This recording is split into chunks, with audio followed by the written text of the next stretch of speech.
Donc, bienvenue au webinaire Inosis réseau d'élevage ovins viande. Donc, cet après-midi, en fait, on va vous présenter une série de travaux qui ont été portés par le dispositif Inosis réseau d'élevage ovins viande.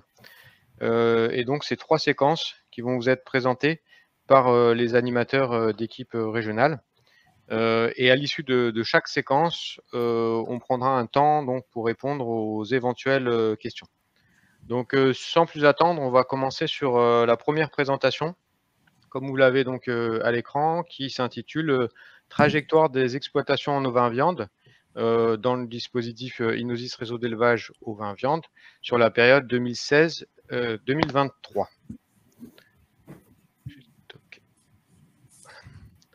Donc, ce travail a été mené en fait pour essayer de mettre en avant les trajectoires des exploitations en ovins viande qu'on suit donc dans le dispositif Inosis réseau d'élevage pour la filière ovins viande.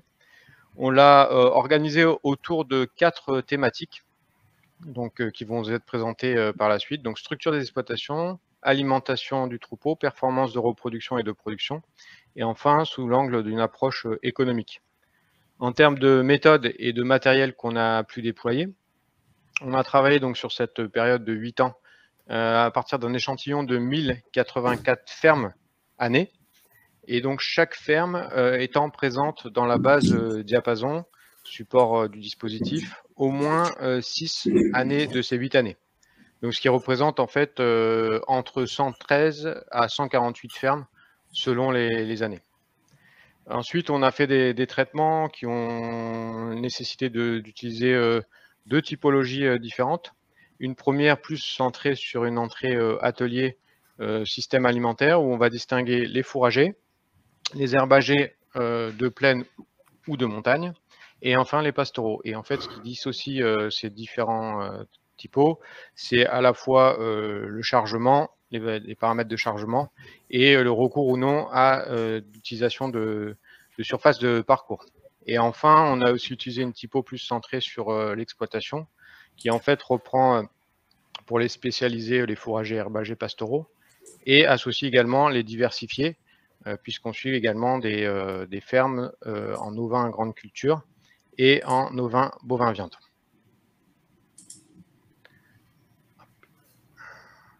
Donc, les exploitations finalement qu'on a suivies sont majoritairement spécialisées. Comme on peut le voir sur le camembert de gauche, on en a 64%, donc une grande majorité qui sont spécialisés. Et puis après, les diversifiés, c'est dans une proportion plus petite. Et la moitié des fermes qu'on suit dans le dispositif, au niveau région administrative, se situe dans un grande part sud-est, puisqu'on voit que les régions du sud sont les plus représentées. On va avoir Occitanie, région Aura, région PACA et Nouvelle-Aquitaine qui vont représenter 68% de l'échantillon. Et maintenant, je vais passer donc la parole à Carole qui va vous présenter les résultats obtenus sur la partie structure. Bonjour à tous, je suis Carole Joussin, je travaille à l'antenne de Toulouse et j'anime les réseaux d'élevage donc sur le sud de la Nouvelle-Aquitaine et l'Occitanie, et je travaille au service Astre sur les approches sociales et le travail en élevage. Et donc moi, je vais vous présenter les résultats qui traitent des structures des exploitations. Je coupe ma caméra pour vous permettre à tous de mieux profiter de la présentation.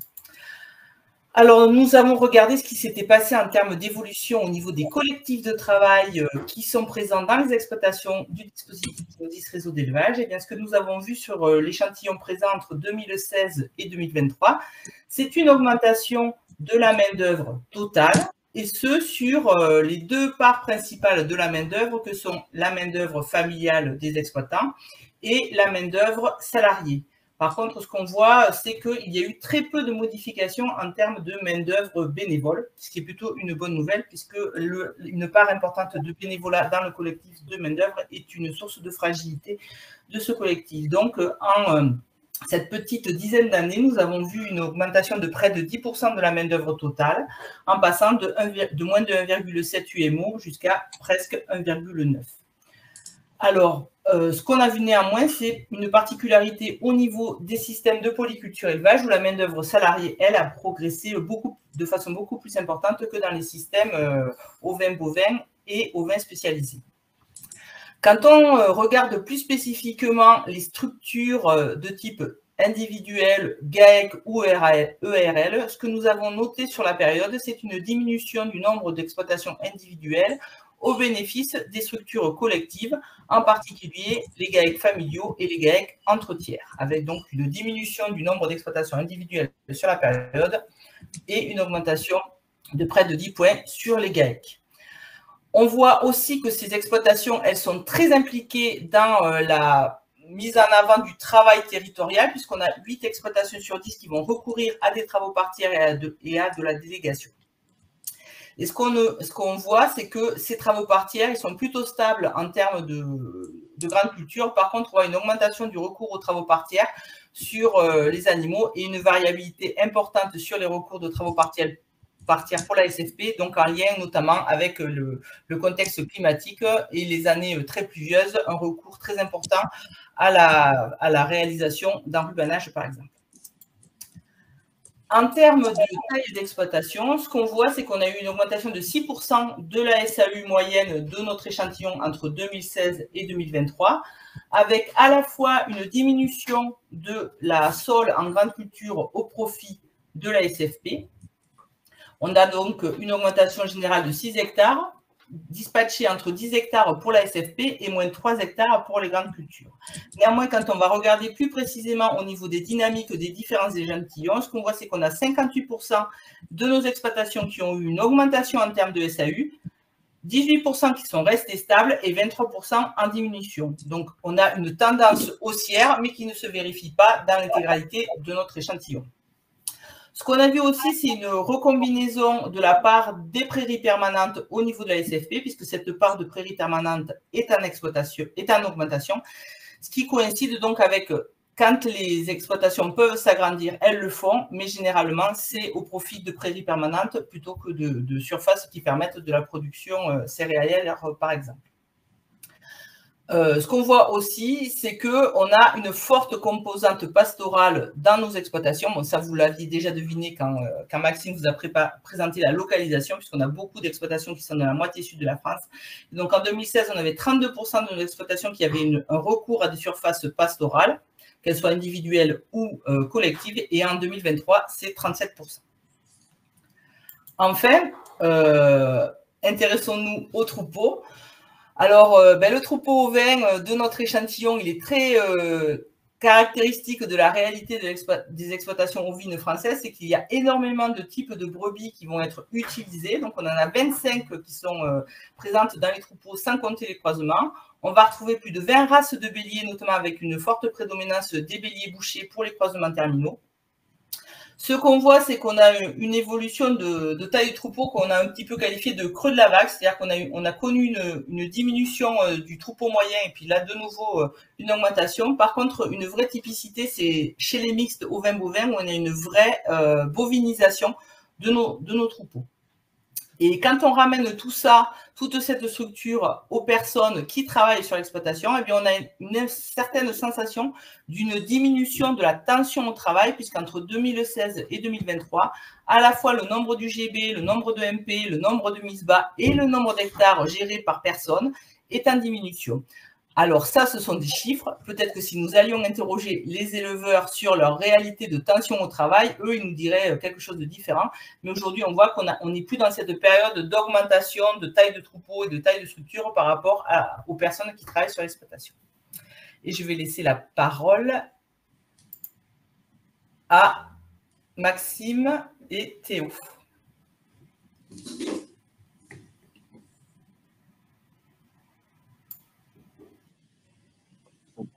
Donc, bonjour à tous, Théo Guffroy, conseiller au Champ d'agriculture de l'Aisne et animateur du réseau Nord-Ouest, donc Hauts-de-France-Normandie.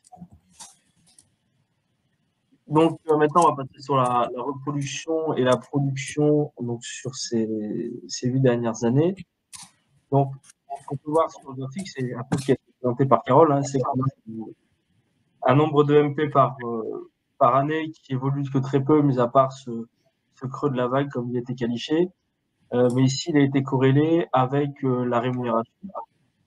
Donc, on peut voir qu'au fur et à mesure des années, le nombre de MP par UMO rémunéré ne cesse de baisser. On est passé de 392 MP par UMO à 352. Donc, on a, comme évoqué par Carole, une désintensification du travail.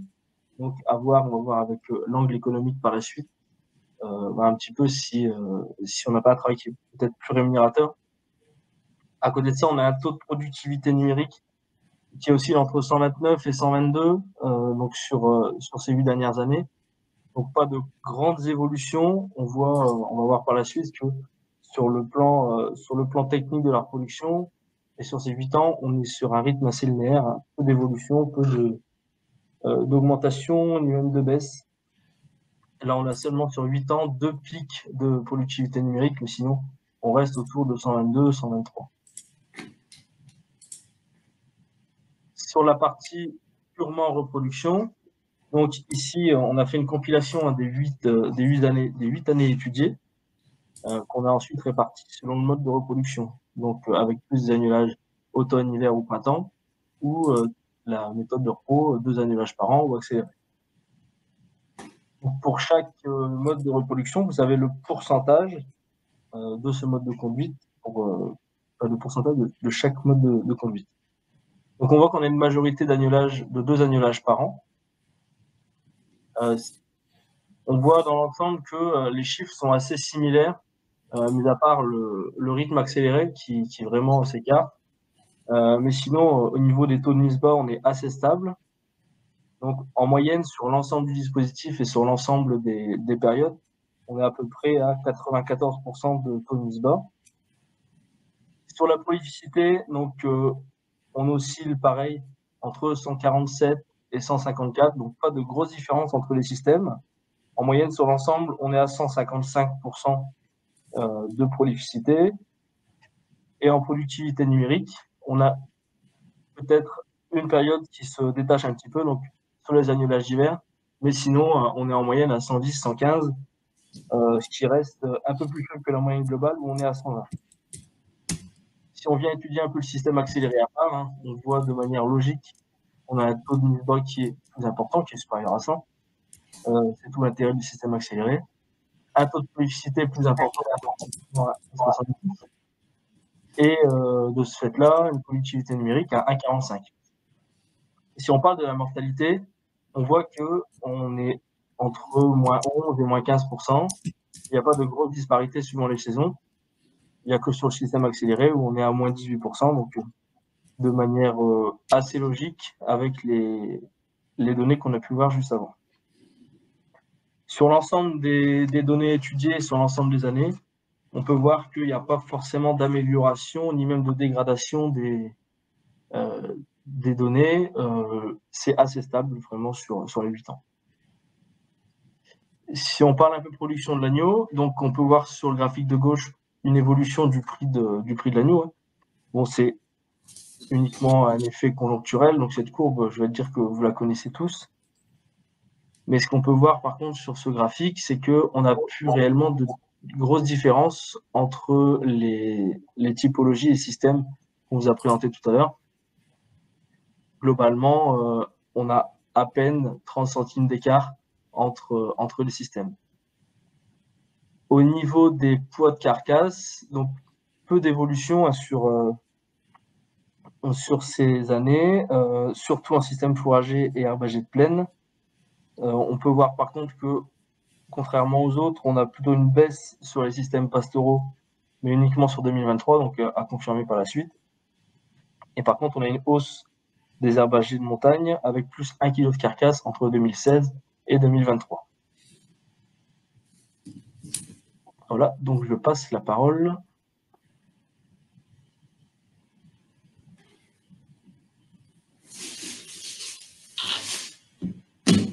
À Marie. Alors, en principe, c'est parole à Marie. Oui, bonjour, j'avais juste un petit délai de connexion. Du coup, on va faire juste un petit focus sur les composantes du système d'alimentation. Du coup,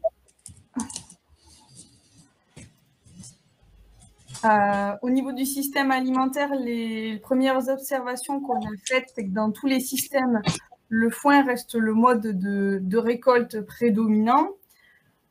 Il est suivi ensuite de l'enrubanage à 23% comme premier mode de récolte en première coupe, et ensuite suivi de l'ensilage en troisième position comme choix de mode de récolte en première coupe. On voit que l'ensilage est très présent dans les systèmes mixtes et les systèmes à fort besoin en fourrage stocké, et l'enrubanage reste une clé de sécurité dans tous les systèmes.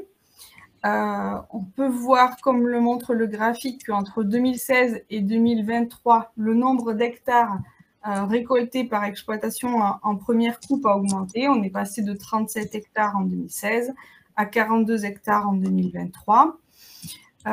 Vous avez à droite, à titre d'illustration, le nombre d'hectares récoltés sur les fermes suivies en réseau d'élevage sur la période 2016-2023, avec en moyenne les tonnes de matière sèche par hectare récoltées, tous systèmes confondus. Donc ça relate bien le fait que le foin reste le premier mode de récolte, avec des rendements autour de 3,30 à 3,20 selon si c'est déprimé ou non déprimé. Et ensuite, on a des enrubanages de première coupe non déprimés qui restent la 10e voie de récolte, avec 3,4 tonnes de matière sèche par hectare. On a très peu de variations finalement interannuelles sur les exploitations. Il y a pas mal de stabilité dans les fourrages récoltés. Si on regarde les quantités de fourrage stockées et consommées par les brebis, on a une consommation qui peut être en dents de scie, qui est surtout liée aux années de sécheresse. Donc on voit qu'on oscille en termes de consommation entre 260 et 300 kg de matière sèche par EMP, tout système confondu. Globalement, on est sur une tendance haussière de la consommation. Alors, on se pose la question à ce stade, est-ce que c'est parce qu'on a plus de stocks distribués, notamment en été, qui fait qu'on aurait une déconsommation de fourrage supérieure. Et par système, on voit bien la déclinaison avec des systèmes très consommateurs dans les systèmes spécialisés de montagne à 330 kg et leur pendant dans les systèmes spécialisés au vin de herbagère et de plaine à 215 kg de matière sèche par brebis. Au niveau des concentrés, donc le graphique de gauche représente les quantités de concentrés consommés par EMP. Donc on voit qu'on est entre 170 et presque 190 kg selon les années par brebis, avec en mise en corrélation la quantité de concentré consommé par kilo carcasse qui fluctue selon les années, avec des points bas comme en 2016 et 2021 où on était autour de 7,5 € de concentré par kilo carcasse. Globalement, on est sur une consommation qui est en hausse, avec un pic en 2020. À droite, vous avez l'exemple d'un focus sur les ovins spécialisés de zone herbagère qui montre en fait que oui, dans ces systèmes, on est à 160 kg de concentré par brebis qui représente la médiane sur l'ensemble des fermes. Cependant, on a une très grande hétérogénéité qui va de 34 kg à 358 selon les systèmes. Donc finalement, on a une efficience du concentré distribué qui varie énormément selon les années et les systèmes. Pour terminer, un petit regard économique, donc au travers de l'évolution du coût du système d'alimentation, qui est représenté là en euros par équivalent kilo carcasse d'agneau. Donc le coût du système d'alimentation qui est la somme en fait de l'alimentation achetée, l'approvisionnement des surfaces, la mécanisation et le coût du foncier. Ce graphique montre bien qu'on a une augmentation importante au fur et à mesure des années. On passe de 6 € par kilo équivalent carcasse en 2016 à aujourd'hui, en 2023, presque 9 €. Donc, cette hausse régulière, elle s'est faite au fur et à mesure des années et elle a été encore plus marquée sur les 2 dernières années, quel que soit le système, en 2022-2023, avec un poids de la mécanisation et de l'alimentation achetée qui est très importante. Je vais du coup passer la main sur un regard un peu plus approfondi au niveau de l'économie. Bonjour à tous, Gilles Saget, Institut de l'élevage, au sein du service Météor. J'anime le dispositif Inusis réseau d'élevage ovin-viande en région Grand Est. Alors nous allons voir maintenant la partie économique. Alors, voilà, donc tout d'abord, au niveau de l'atelier, hein, la marge brute par brebis, vous voyez qu'elle a sensiblement fluctué au regard d'effets climatiques. Hein. On a eu en fin de période les éléments de sécheresse. Il y a eu aussi des éléments positifs hein, qui sont le rebond de 2021 avec une bonne année fourragère qui a permis en particulier au système herbager de plaine d'avoir des résultats qui sont quand même à la hausse. Et puis vous voyez l'effet du prix de l'agneau hein, qui a été montré précédemment, qui bénéficie fortement au système le plus intensif, hein, donc au système fourrager, avec une hausse de la marge brute. On atteint presque les 140 € par brebis de marge brute, un peu plus de 100 € pour l'herbager de plaine. Et puis ensuite, on a un système un peu plus dépensier en concentré, hein, c'est les systèmes herbagers de montagne qui ont également une marge brute qui est à la hausse, mais qui plafonne, qui va atteindre 100 € en fin de période.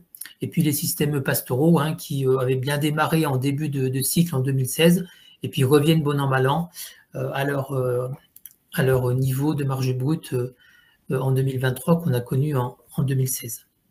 Voilà, donc un impact quand même sur les dernières années de l'inflation hein, parce que l'augmentation du prix de l'agneau a été quand même perturbée par l'augmentation très importante du prix des concentrés.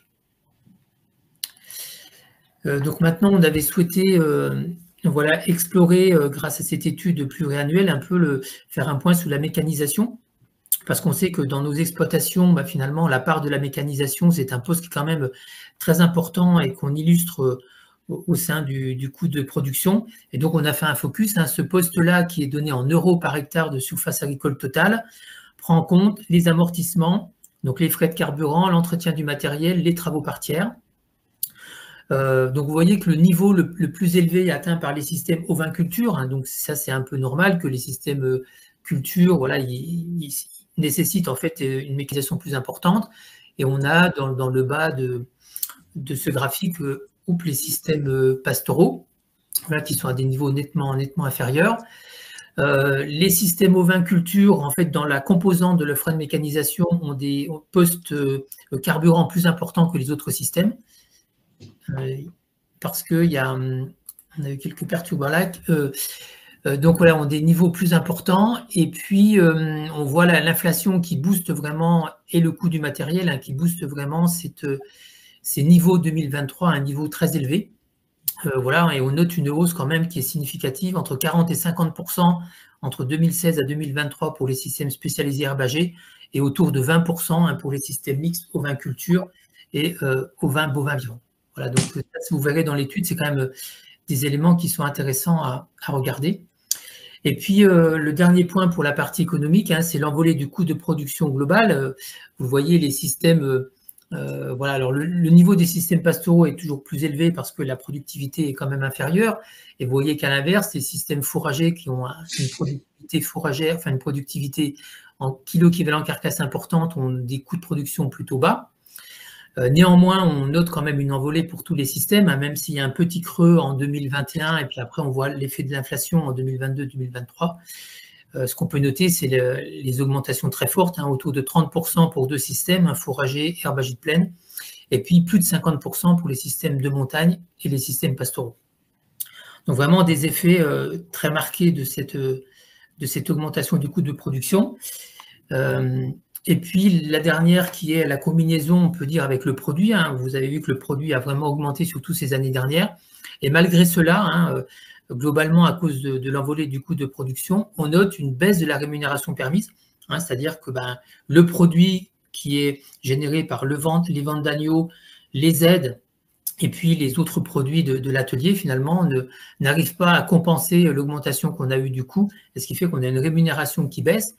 Alors en 2021, grâce à la bonne année fourragère, il y a eu des coûts de production finalement qui ont été maîtrisés, avec une réduction des quantités consommées de concentré par exemple. Et par contre, l'inflation en 2022-2023 a vraiment impacté fortement nos exploitations, et surtout avec une baisse de la rémunération.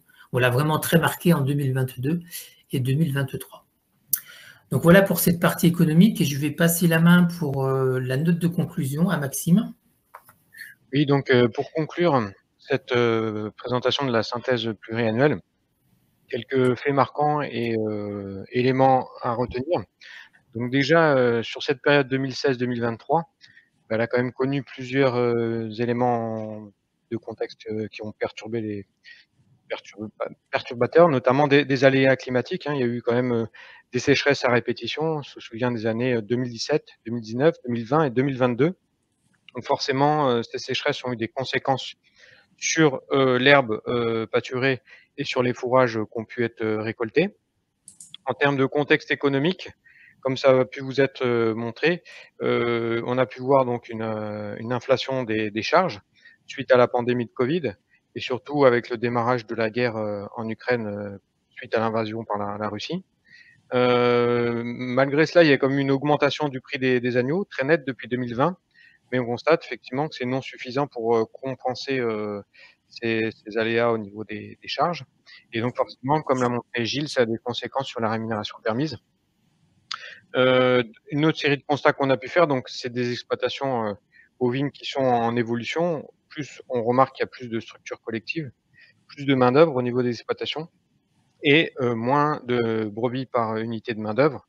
Donc ce qui nous invite à conclure à une moindre tension sur la main-d'œuvre. D'un point de vue technique, on peut se poser des questions par rapport aux résultats qui ont été présentés dans certaines applications, notamment par rapport à la présentation qui a été faite du bilan de reproduction. Et enfin, en termes de perspective, puisque les données de l'année 2024 sont en cours de collecte dans les fermes, donc on pourrait espérer à ce que les résultats d'un point de vue économique s'améliorent. Sauf quand même, il faut le rappeler, l'année 2024, pour certaines régions, hein, pas pour la France métropolitaine, mais a également été impactée par des épisodes de fièvre catarrhale ovine.